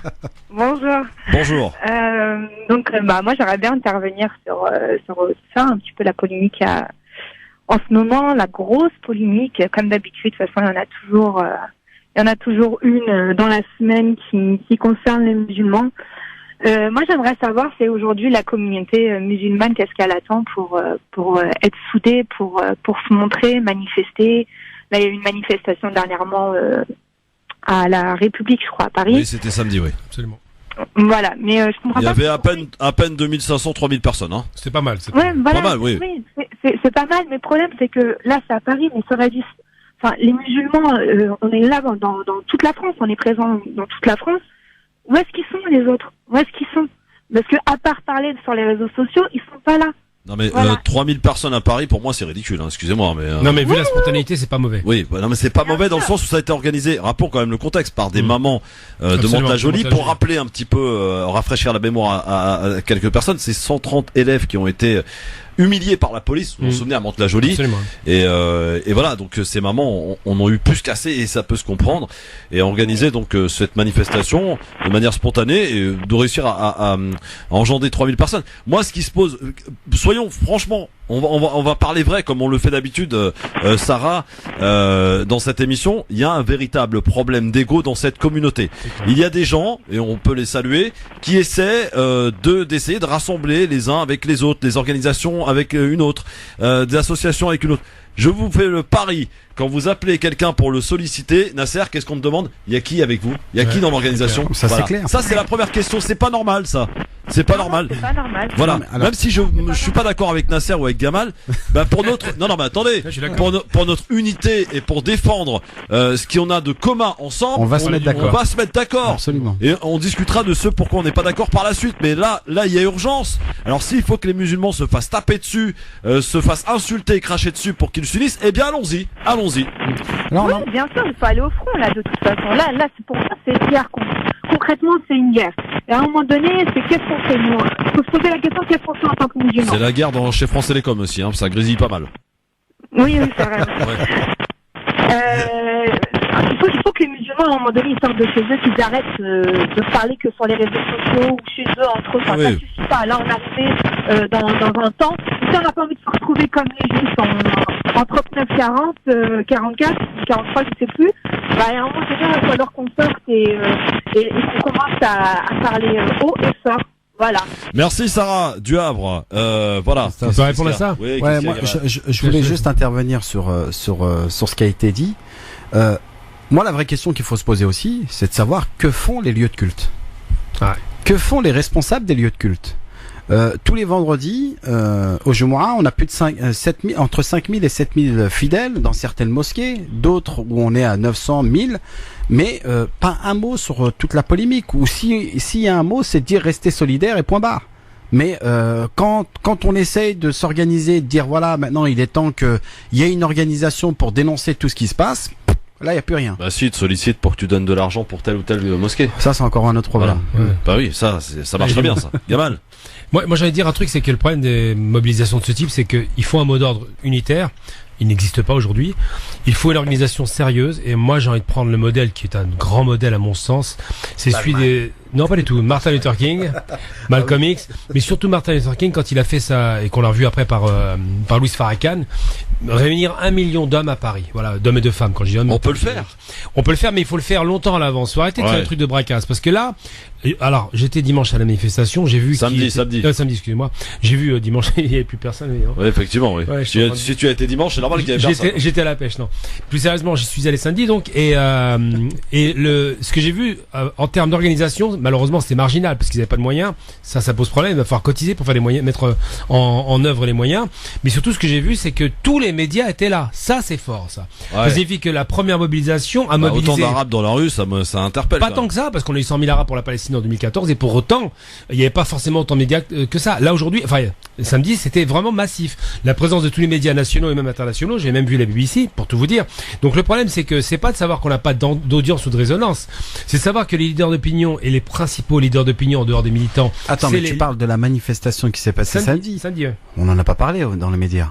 Non, mais ils étaient tous là. Ils peuvent être présents, mais excuse-moi, mais moi j'ai vu aucune image. Ils ont peut-être pas relayé. Ah, j'ai vu aucune image. Mais sauf sur RT France, hein, ils sont sympas avec nous. Oui. Mais ce qui est sûr, c'est qu'ils étaient là. Surtout. J'ai vu comment avec toi surtout. Avec moi, ils sont sympas aussi, c'est vrai. Mais ce que je veux dire, c'est que ce qui est certain, c'est que on est en mesure de faire quelque chose de fort à partir du moment où on l'anticipe. Le problème des arabo-musulmans, c'est qu'ils ont un sale défaut. Ils ont une vision à courte vue. Ils ont souffle court et il faut de l'émotion pour mobiliser. C'est problématique. Mobiliser à froid, c'est dur.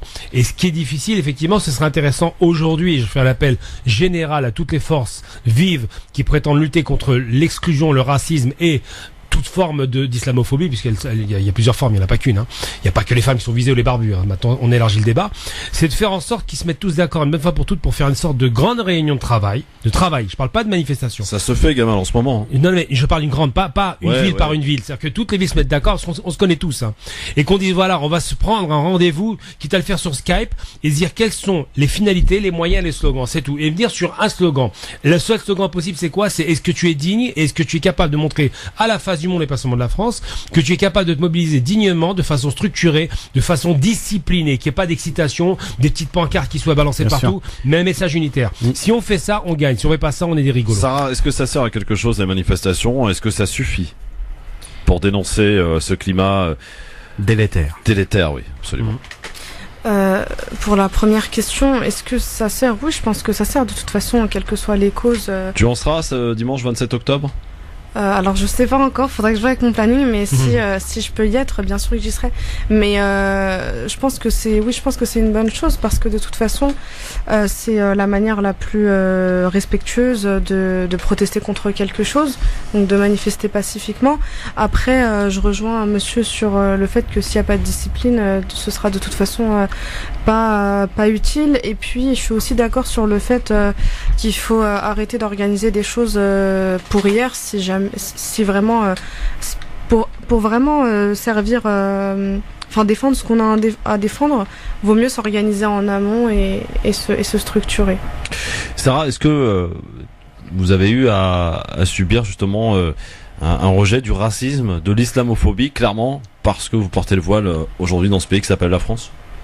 Alors oui, ça m'est arrivé. Après, en discutant avec des personnes de mon entourage, je trouve que j'ai quand même été épargnée parce que ça a été à certains épisodes de ma vie. Mais oui, effectivement, on peut pas nier. Malheureusement, il y a des ignorants partout et les choses font que c'est compliqué de passer une vie sans subir au moins un épisode de ce type. À quel épisode ça m'intéresse, moi? À quel moment vous l'avez suivi la première fois? Quel exemple? Alors plutôt du racisme ou plutôt les deux, de racisme, l'islamophobie. Par exemple, je vais raconter un épisode intéressant. Racontez-nous, Sarah. J'ai fait mes études dans une école d'ingénieur. Ouais. Et chaque année, il fallait renouveler son inscription. Donc au mois de juillet, fallait venir déposer son dossier. Et puis, comme beaucoup de professeurs, beaucoup d'administratifs étaient en vacances, il fallait le remettre auprès de l'hôtessariat. Donc normalement, l'hôtessariat, l'accueil. Oui, l'accueil, exactement. Okay. Et donc fallait le remettre là-bas. Et puis eux ont normalement un rôle de boîte aux lettres, c'est-à-dire qu'ils sont censés récupérer votre dossier et le remettre à l'administration, adéquate. Et j'avais été avec mon foulard, j'avais été déposer mon dossier et l'hôtesse d'accueil m'a demandé c'est pour votre frère ou votre sœur? Donc pour elle c'était oui, c'était inconcevable pour toi alors que tu portes le foulard, c'est ça? C'est ça exactement. Ouais, c'est discriminatoire quoi. Alors, carrément. Voilà. Ouais, une femme avec un foulard elle fait forcément le ménage ou elle s'occupe des enfants, c'est classique. Ouais. En fait, il y a beaucoup de personnes qui pensent que. Mais vous avez jamais pensé à l'enlever, Sarah, en se disant voilà, il y a ma foi, mais il y a aussi cette difficulté à vivre en France, dans ce pays, avec le voile. Ma foi, Dieu il sait ce que je ressens pour lui, il sait ce que mon bon comportement, finalement, est-ce que vous avez parfois hésité, Sarah? Non, franchement pas du tout. Jamais? Jamais, parce que ma décision elle a été mûrement réfléchie et j'ai toujours été convaincue que c'était pas moi le problème en fait. Donc quelque part, si des personnes sont intolérantes, je vois pas pourquoi est-ce que je devrais moi remettre en question mes choix et mes convictions. J'ai le même problème plus jeune, Christophe. Hein. Oui, attends, juste une petite question très importante. S'il y a une jeune fille, justement, il y a beaucoup de jeunes filles qui se posent la question, est-ce que je le mets, est-ce que je le mets pas, Sarah? Qu'est-ce que vous pourriez leur conseiller? Je pourrais juste leur conseiller de s'écouter, en fait. Il faut pas qu'elles le mettent. Il faut ni qu'elles le mettent par pression, ni qu'elles refusent de le mettre par pression. C'est-à-dire qu'il faut pas qu'elles refusent de le mettre parce qu'elles ont peur de l'islamophobie, etc. Et il faut pas non plus qu'elles le mettent à cause d'une influence ou à cause d'une pression quelconque.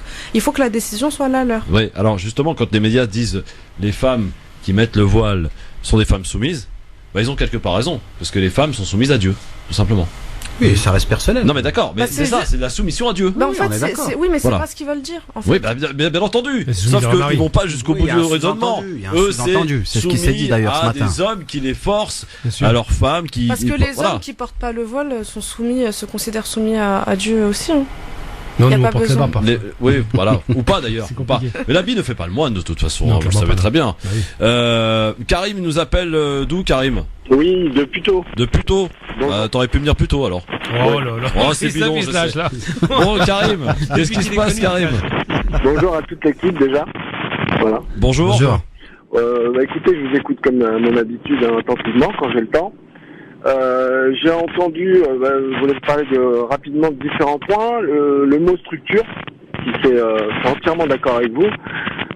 Le mot structure, le mot accepter, intolérance, etc. Moi, je pense qu'on est à une étape où différentes associations, etc., ça va pas suffire. Aujourd'hui, il faut se politiser. Alors ça, c'est très intéressant ce que dit Karim.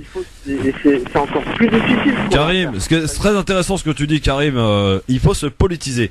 Est-ce que tu es de ceux, par exemple, qui disent qu'il faut infiltrer les partis pour se faire entendre, Karim? Non, on a déjà essayé la marche des beurs, etc. Moi, j'ai 40 balais, je me souviens de tout ça. Non, il faut passer à une étape supérieure. Il le précisait très bien tout à l'heure, l'analyste, en disant qu'il y avait plusieurs ingénieurs et tout ça. Effectivement, on est beaucoup à avoir, entre guillemets, réussi. Non mais attends, excuse-moi, Karim, j'en ai marre de ce téléphone pourri. C'est quoi cette radio où j'ai un téléphone qui ne marche pas, où je peux même pas accueillir mes auditeurs? Non mais faut qu'à un moment, France Maghreb 2, qu'on arrête de faire des conneries, quoi. Monsieur Mamie va se sacher là aussi. Non mais sans déconner, c'est quoi ce délire là? Désolé. Non, c'est pas toi que je suis désolé, c'est moi. Vous m'entendez? Oui, on t'entend, enfin on essaye en tout cas. C'est difficile, mais non, voilà. Donc je pense qu'aujourd'hui on doit passer à une étape supérieure, c'est-à-dire se politiser et peut-être qu'aussi notre communauté, enfin les musulmans en général en France, on laisse moi le premier, on s'organise pas assez on n'agit pas assez. Je pense que là il faut vraiment. Et puis il y a une chose que je partage pas aussi tout à l'heure avec l'analyse quand il parlait de la France et tout. On est français, il faut défendre la France. Il faut pas dire que les anglo-saxons sont mieux à l'échelle internationale. Ça c'est pour Gamal, ça. Je veux le dire. Ça c'est pour Gamal. Je l'assume totalement. Oui, non. Dire que français. On va pas revenir en arrière dans l'histoire, mais vous voyez, il faut vraiment qu'on. Alors je le fais pas. Malheureusement, mais il faut se politiser pour moi. Il faut vraiment. Bon, très bien. Merci Karim, je suis obligé de Je peux lui répondre quand même. Oui, vas-y, réponds-lui. Très rapidement. Moi, je dis qu'il faut critiquer un système qui ne fonctionne pas et qu'effectivement, quand d'autres systèmes sont meilleurs, faut les adopter. Je dis pas, on est français, on n'est pas français, on est citoyen français, ça se discute pas. S'ils discutent, c'est d'accepter des lois qui sont pas acceptables, c'est tout. Merci Karim, en tout cas, désolé avec ce standard pourri là, je sais pas ce qui compte se changer. Détends-toi. Non mais sans déconner, c'est quoi? C'est de la radio ça. Il y a 2 minutes il faisait une vanne, maintenant il s'énerve. Sarah. Sarah, qui est avec nous. Sarah Elatar, elle était chez Pascal Pro. Bon, moi, lui, il prend pas d'auditeurs, il prend pas de téléspectateurs, ils sont là entre eux, ça discute, ça il prend pas de risque surtout. Il prend pas de risque. En tout cas, elle a pris son courage à deux mains, Sarah Elatar. Elle est partie les affronter, tous ces gens, ce matin, sur le plateau de CNews. CNews qui quand même devient une chaîne problématique, quand même, avec Zemmour, avec toute la clique, là. Sarah. Bernard-Henri Lévy ce soir, le meilleur. Avec Zemmour. Voilà, c'est la totale. Les meilleurs. Non mais Sarah, plateau algérien. Aujourd'hui, c'est vrai qu'aujourd'hui tout ça est en train de s'organiser. On va prendre l'exemple de ce qui s'est passé ce week-end à l'île Saint-Denis, puisqu'a priori il y a eu un problème. Alors, voilà toute la transformation des médias. On nous dit que il y a une jeune femme qui était pressée, qui était en voiture et qui a emprunté la voie de tramway à l'île Saint-Denis. Elle a été donc arrêtée par la police.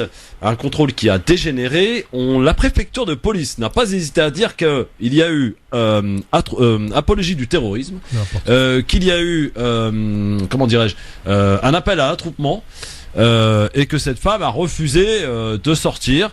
Et on a surtout dit qu'elle avait un pitbull sur son siège arrière qui a réussi à s'échapper et que les policiers ont tiré dessus et l'ont tué, le chien. Sauf que le maire de cette ville est sorti de son silence. Il a dit qu'il faut qu'on arrête de dire n'importe quoi. Samia ne portait pas le niqab comme j'ai pu l'entendre, mais bien le foulard, tout simplement. Il s'agit bel et bien d'un contrôle qui a simplement dégénéré. Il n'y a jamais eu d'attroupement au terrorisme.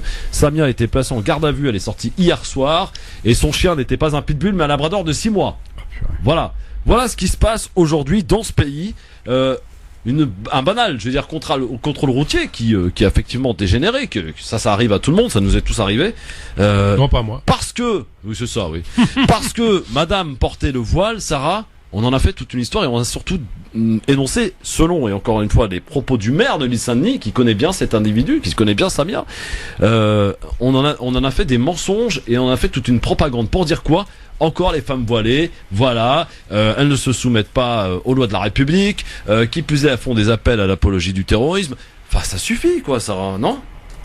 Bah, on est d'accord sur ce point-là. Après, ce que je trouve désolant, mais je pense que ça s'applique pas uniquement à Samia, puisque la question des violences policières, on pourrait en débattre pendant des heures.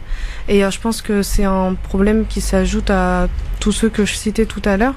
Après, je généralise ni dans un sens ni dans l'autre, mais je pense que c'est important de se pencher sur la question et de se poser aussi. Alors, je m'y connais pas énormément, mais quand je vois ce qui se passe dans le débat public, en fait, avec les médias, je me demande qui est censé contrôler que la déontologie du journalisme soit respectée. Le CSA.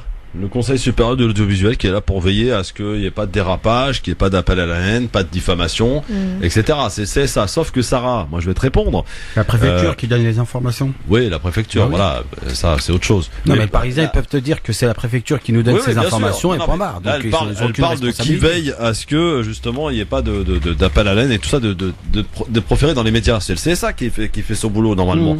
Sauf qu'aujourd'hui, quand vous avez par exemple 40, allez, on va faire grosso modo 40 personnes qui vont signaler un propos de Zemmour ou d'un autre islamophobe en notoire.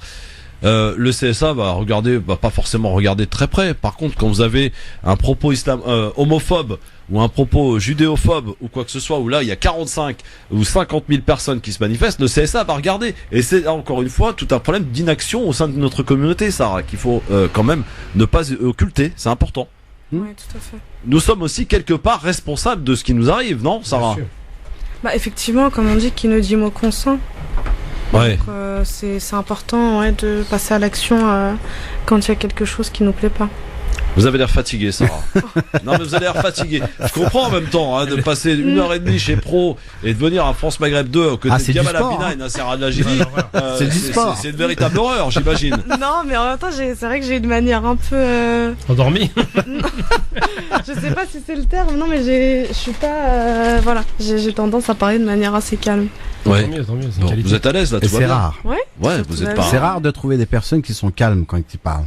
Et d'ailleurs, c'est ce que j'ai bien apprécié ce matin quand elle est intervenue chez Pascal Pro. Elle prenait son temps pour intervenir et je l'ai trouvé très efficace dans ses interventions. Merci. Non, mais vraiment. Mais je pense que c'est important. Mais déjà, tu peux reclaquer la porte plus fort, ce serait pas sympa ça. Quand t'arrives, au moins on te remarque, tu vois. Hein, 01 40 33 9000.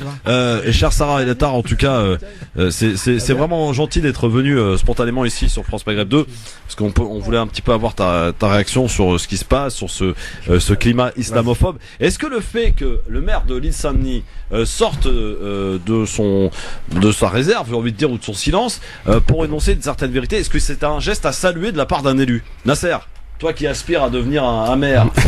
Non, mais je pense qu'il a pris ses responsabilités. En même temps, c'est important de clarifier les choses. Le souci, c'est qu'on a aujourd'hui des informations qui sont complètement erronées. Donc, il prend ses responsabilités en disant clairement ce qui s'est réellement passé. Et s'il intervient, c'est qu'il est vraiment sûr de ce qui s'est passé.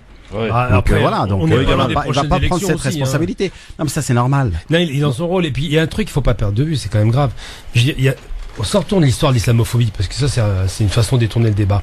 Je rappelle que le pays va tellement mal aujourd'hui qu'ils ont tapé sur, je parle de la police, on parle des violences policières il y a quelques minutes, ils ont quand même tapé sur des pacifistes, sur des écologistes, sur des pompiers. Je veux dire, c'est gravissime ce qui s'est passé face aux pompiers. Mais quand la police tape sur un corps d'armée que sont les pompiers qui sont en charge de nous sauver, je rappelle que les revendications des pompiers, c'est qu'ils n'ont pas assez d'effectifs pour sauver des vies.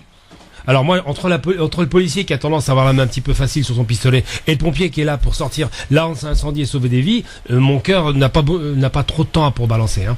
Et quoi qu'il en soit, je dis qu'aujourd'hui, si on est capable de taper sur les corps constitués qui sont quand même les plus respectables en substance, ou des manifestants qui portent des valeurs plutôt de paisibilité, de tranquillité, de bien-être pour le monde, c'est que le pays va pas bien. Donc clairement, l'atmosphère générale depuis un an maintenant avec les Gilets jaunes s'est dégradée, et c'est vrai qu'il faut rendre grâce au départ à Macron qui avait levé le pied sur l'islamophobie, et aujourd'hui malheureusement il a lâché son équipe d'islamophobes qui se lâche.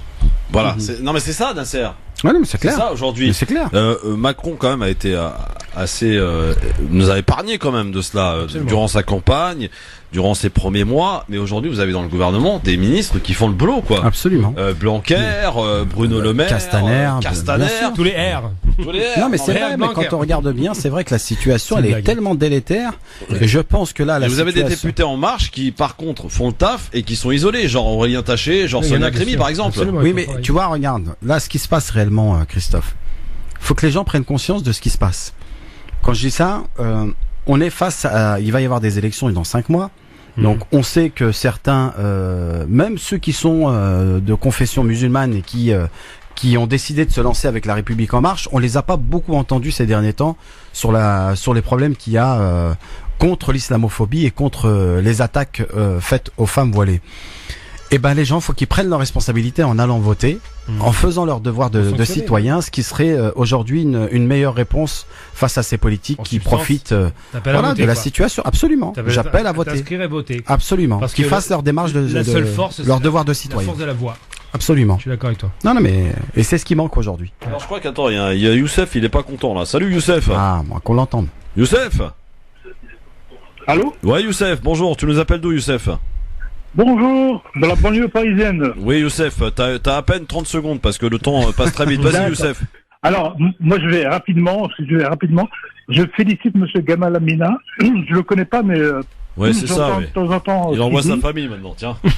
Je connais pas non plus. Non, mais c'est bien. Je trouve, vous me dites pas assez lorsque vous dites toute les stations là de Bolloré. Pardon, j'ai un chat dans ma gueule. J'ai écoutez, toute la racaille de RTL, par exemple.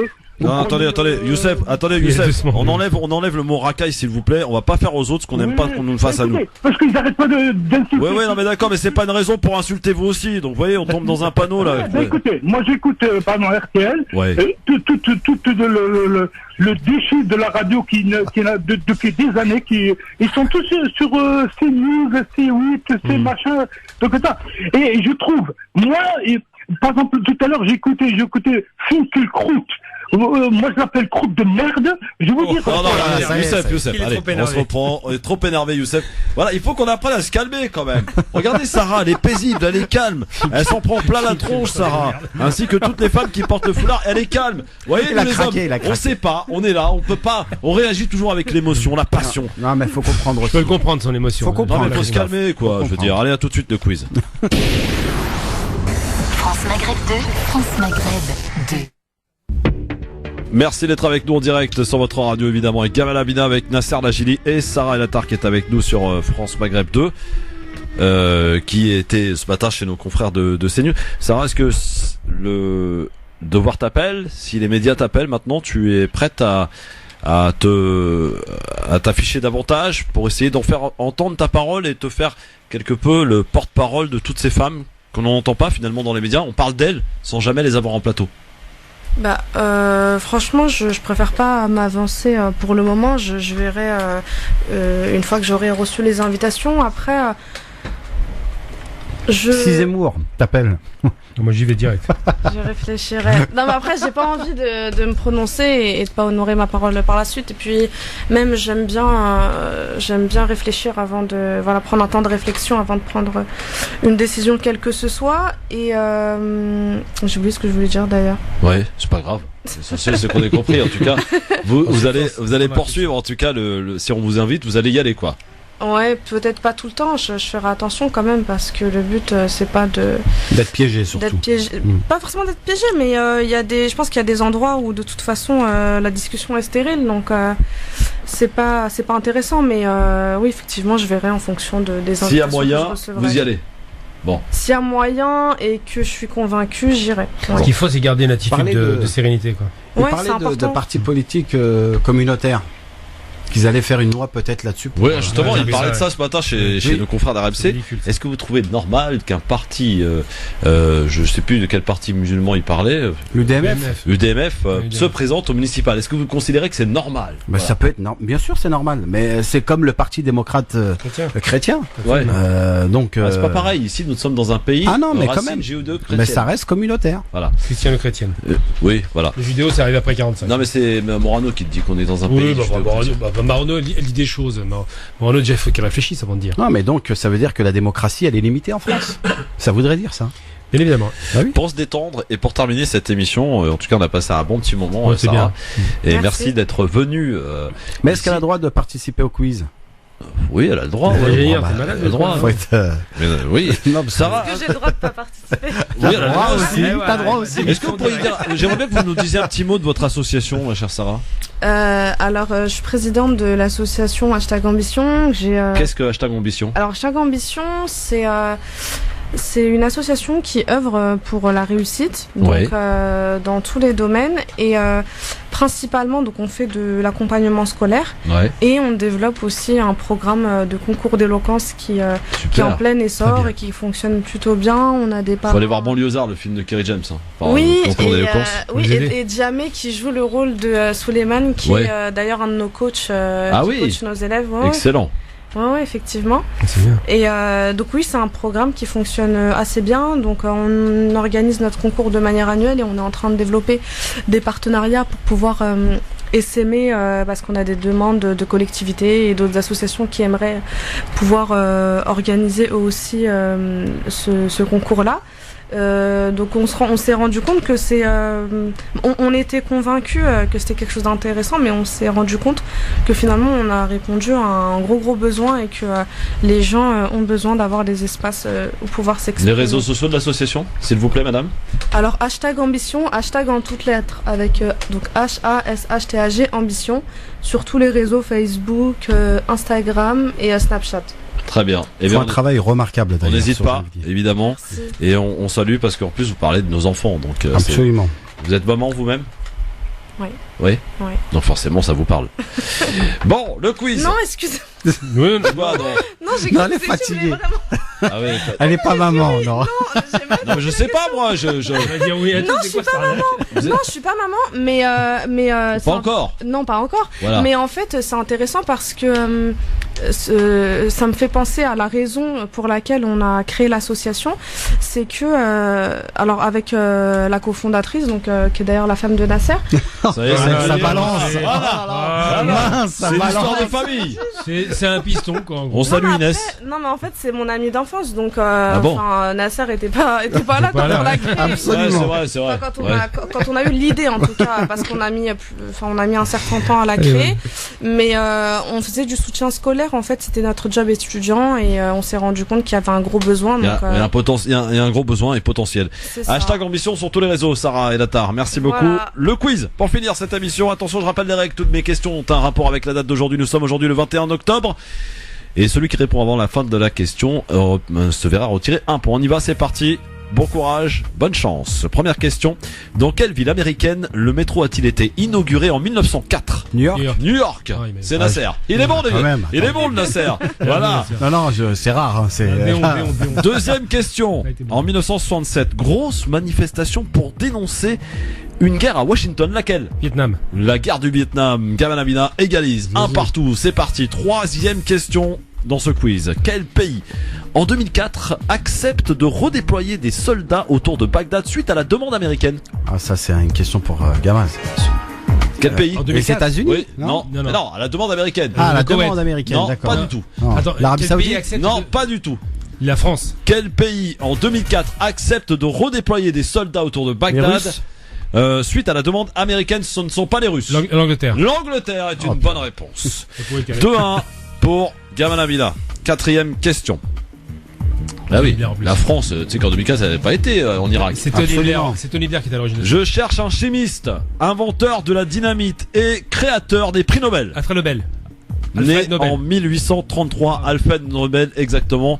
Et il est né à Stockholm en Suède, pour la petite histoire. Et pour la petite histoire, ils ont fait ce prix pour se faire pardonner d'avoir créé la dynamite. Sarah, aide-moi. Dernière question. On est à 3-1 là. 3-1. Dernière question. Je cherche un écrivain, mais aussi conteur, animateur de radio et de télé né en 1929. Conteur, animateur. Ouais. Oh mince, attends. Philippe Boulevard, non ? Non, pas du tout. Il est mort en 2018, il n'y a pas longtemps, le 26 mai 2018. De qui s'agit-il ? Alors, il y avait. Pierre Bellemare. Pierre Bellemare. Victoire de Gamal, la victoire. Eh oui, 4-1 pour Gamal Amina. Un massacre. Demain on est de retour, messieurs dames, avec Céline Bory, avec Rudy Kazi et avec Dionor Excellent. Merci beaucoup Sarah et bonne chance pour la suite. Tu reviens quand tu veux ici dans la maison France Maghreb 2. Merci mon Nasser. Merci à toi Christophe. Donc on aura appris que ta femme est membre de cette association. Hashtag ambition. Elle m'a balancé devant si vous voulez parler à Nasser, passez par Inès. C'est comme ça que ça se passe. Voilà. Merci mon Gamal. Ciao. Bonne soirée. Rendez-vous dans un instant avec Medjahed pour la suite. Et restez bien à l'écoute de votre radio France Maghreb 2 et en particulier du Grand Forum parce que la liberté elle est là. Du moins quand il y a un téléphone qui marche. Ciao tout le monde et à demain.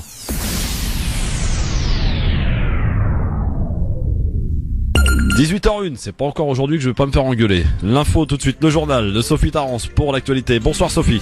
Bonjour à tous. Le plus dur est passé pour les usagers de la SNCF. Après 3 jours de perturbations, le trafic revient progressivement à la normale aujourd'hui. Un mouvement inopiné, vu d'un mauvais œil par la classe politique. Les syndicats se défendent, vous l'entendrez. Et puis une affaire sordide jugée aujourd'hui devant les assises de la Haute-Garonne. Celle qu'on surnomme la démembreuse du canal du Midi est jugée pour avoir tué une collègue de travail. Enfin, au moins 7 morts au Chili, le pays s'embrase. Les Chiliens en colère contre le coût de la vie et les inégalités. Elisabeth Borne demande des sanctions après le mouvement social à la SNCF. Mouvement sans préavis, jugé choquant par la ministre des Transports. Elle dénonce un détournement du droit de retrait. Ce week-end, Édouard Philippe a dénoncé une grève sauvage qui ne respecte pas la loi. Alors comment réagissent les syndicats face à ces déclarations ? Bruno Poncet, le secrétaire fédéral Sudrail. Moi, je considère que le ministre, le Premier ministre et M. Pépi sont irresponsables parce que déjà, c'est un droit de retrait suite à un accident qui aurait pu être mortel sans le courage du conducteur. Et derrière, dire ça aujourd'hui au public, ça veut dire que ça met en danger les cheminots qui reprennent le travail au fur et à mesure dans des conditions compliquées. Nous, on a un collègue conducteur sur PACA qui a été agressé par un voyageur parce que suite aux déclarations d'Édouard Philippe et de M. Pépi. Donc moi, je trouve que c'est irresponsable. Et M. Pépi ferait mieux de s'occuper de son départ parce que c'est quand même le président de Bretigny et de 50 suicides par SNCF. Je pense qu'il devrait partir discrètement. Des propos recueillis au téléphone de Boris Karlamov. Et Guillaume Pépi, de son côté, a annoncé le remboursement intégral des billets. Côté trafic, ça va mieux. Aujourd'hui, les TGV, Ouigo et Transilien circulent normalement. En revanche, le trafic TER est encore perturbé. 3 trains sur 4. On compte également 2 intercités sur 3. Les juges antiterroristes ont terminé leurs investigations autour du 13 novembre 2015.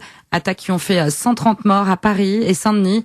Au total, 14 personnes, dont 11 en détention provisoire, sont mises en examen. Le procès ne se tiendra pas avant 1 an, au mieux. C'est une affaire criminelle hors norme qui est jugée à partir d'aujourd'hui à Toulouse. Elle procède devant les assises de celle qui est surnommée la démembreuse du canal. Sophie Massala est soupçonnée d'avoir tué sa collègue il y a 3 ans et demi lors d'une dispute, puis d'avoir découpé son corps et de l'éparpiller dans le canal du Midi en plein centre-ville. Retour sur cette affaire avec vous, Léa Guichou. Tout commence par la découverte d'une jambe dans le canal du Midi le 24 mai 2016. Le lendemain, c'est un bras. Suivront d'autres morceaux, notamment un tronc humain caché dans une valise près du pont des Demoiselles, celui d'une femme de 53 ans, Marilyn Planche. Les enquêteurs remontent rapidement jusqu'à l'une de ses collègues, Sophie Massala, avec qui la victime entretenait de très mauvaises relations. Lors de sa garde à vue, elle reconnaît avoir été chez sa rivale et l'avoir frappée avec une bouteille de vin, puis être revenue 4 jours plus tard pour faire disparaître le corps, tout en envoyant des textos aux proches de Marilyn pour faire croire à un suicide. Depuis, Sophie Massala a toujours nié son intention de tuer sa collègue. Le procès commence devant la cour d'assises de Haute-Garonne à 13h45. Il durera jusqu'à vendredi. En Espagne, les restes de Franco seront exhumés jeudi, extraits de son mausolée près de Madrid. L'ancien dictateur sera transféré au cimetière du Pardo, dans la banlieue de la capitale espagnole. Une opération qui se déroulera en présence de la famille de Franco. Dès son arrivée au pouvoir, le Premier ministre socialiste Pedro Sánchez avait fait de l'exhumation de Franco l'une de ses priorités pour que le mausolée madrilène ne soit plus un lieu d'apologie du franquisme. Nous sommes en guerre, les mots du président chilien. Le Chili, secoué par des émeutes depuis 3 jours maintenant. L'état d'urgence a été décrété par le gouvernement, mais le bilan humain est déjà lourd. Au moins 7 personnes ont été tuées dans ces manifestations qui agitent la capitale Santiago. Les raisons de la colère avec Manon Bacour. 30 pesos, s'il n'en fallait pas plus aux Chiliens pour faire exploser leur colère. 30 pesos, c'est l'augmentation du prix du ticket de métro. Le gouvernement justifie cette augmentation par la hausse du coût de l'énergie et la faiblesse de la devise nationale. Et si le Chili est l'un des pays les plus attrayants d'Amérique latine, il est surtout l'un des plus inégalitaires et c'est sur les réseaux sociaux que le mal-être a fini par s'exprimer avant de rallier les rues, lycéens et étudiants en tête. Le gouvernement chilien a fait marche arrière samedi soir. Trop tard, le mal est fait et les revendications sont désormais élargies à l'accès à la santé, à l'éducation ou encore à la retraite. Et l'ambassadeur de France au Chili demande aux ressortissants français d'être extrêmement vigilants. Et puis l'arbitre de Pays de Galles France dans le viseur de la Fédération internationale de rugby, alors que circule sur les réseaux sociaux une photo prise après la rencontre. Aux côtés de supporters gallois, on voit l'arbitre imiter le coup de coude du Français Sébastien Vahamaina. Geste qui a valu aux deuxième ligne un carton rouge handicapant les tricolores. Le vice-président de la Fédération française, Serge Simon, demande des explications. Et voilà pour l'actualité. Très bonne journée à tous. France Maghreb 2, service, info, musique, divertissement. France Maghreb 2. France Maghreb.